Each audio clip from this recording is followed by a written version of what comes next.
Pat Narduzzi made some pretty dumb comments this weekend after his team got trounced by Notre Dame.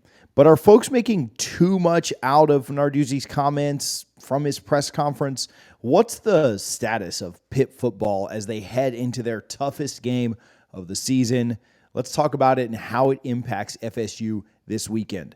So here's the essence of what Pat Narduzzi said after his team lost to Notre Dame 58-7.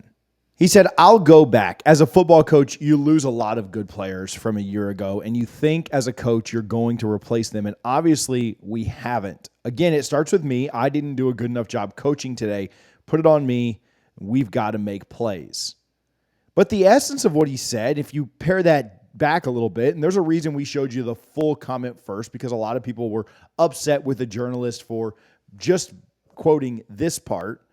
But he says you lose a lot of good football players from a year ago, and you think as a coach you're going to replace them, and obviously we haven't.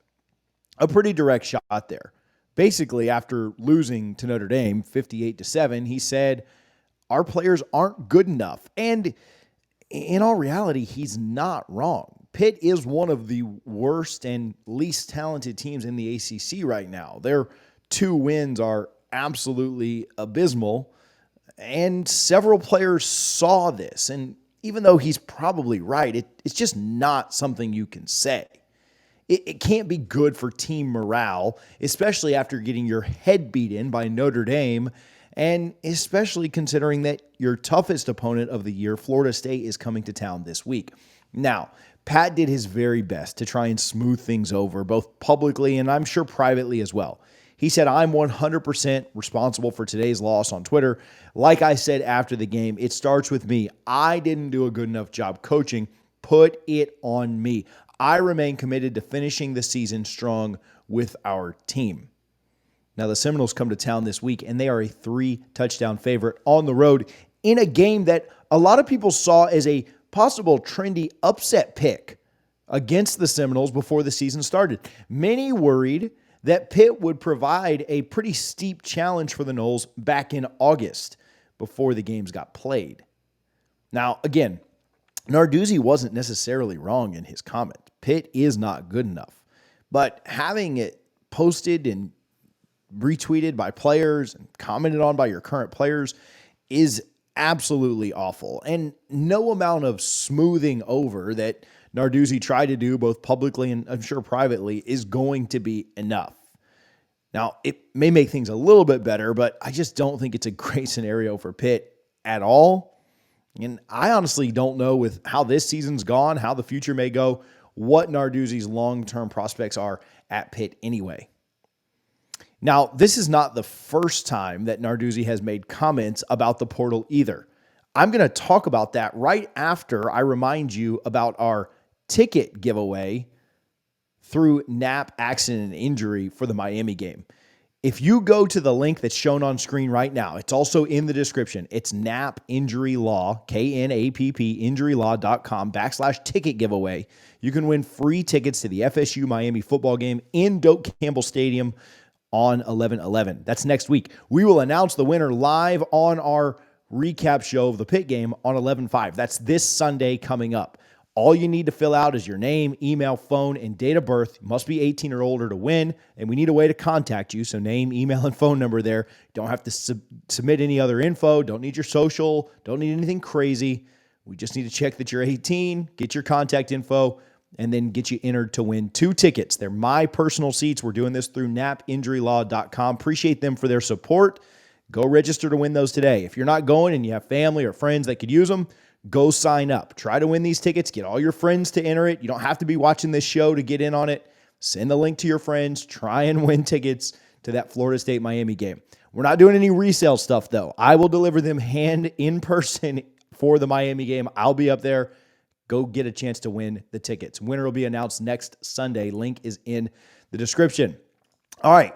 This is not the first time, like I just told you, that he has made dumb comments about the portal. This summer, he called out Coach Prime and said that he had a problem with the way that he was using the portal. He said, "That's not the way it was meant to be," Narduzzi said. "That's not what the rule was intended to be. It was not meant to overhaul your whole roster. We'll see if it works, But that to me looks bad on college football coaches across the country.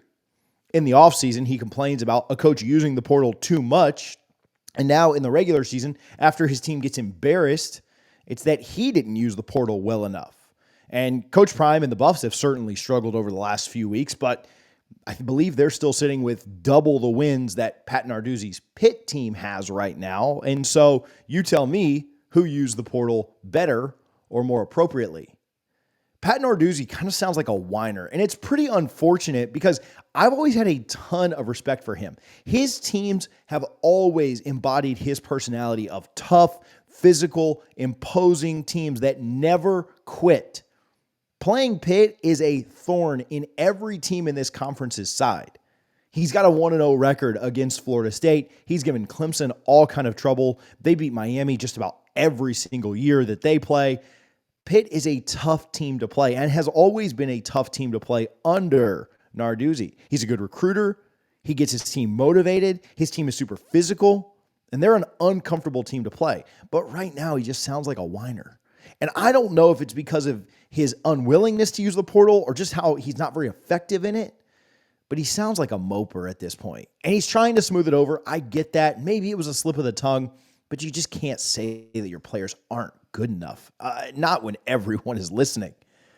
Pitt beat FSU in the only recent matchup between the two teams. The score of the 2020 COVID contest was 41-17 in a game that FSU was actually competitive in until things started to snowball in the end. Before that, FSU and Pitt hadn't played since 2013, and we all know how that one went down. But now, Pitt limps into this game, and the program is a shell of what it used to be. Compare the two programs since that 2020 contest. Pitt won 11 games and then 9 games, and now has 2 wins on the 2023 campaign. Whereas Florida State won 5 games, then 10 games, and is now on pace to exceed that number considerably.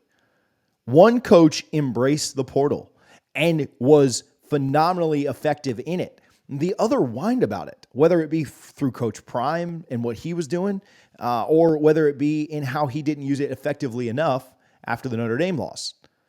And look at the two teams now.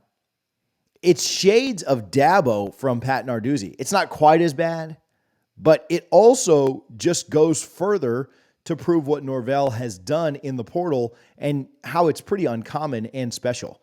I don't know that we need to spend 30 minutes on it or take the time to list everyone that's incredible out of the transfer portal that Mike Norvell has picked up,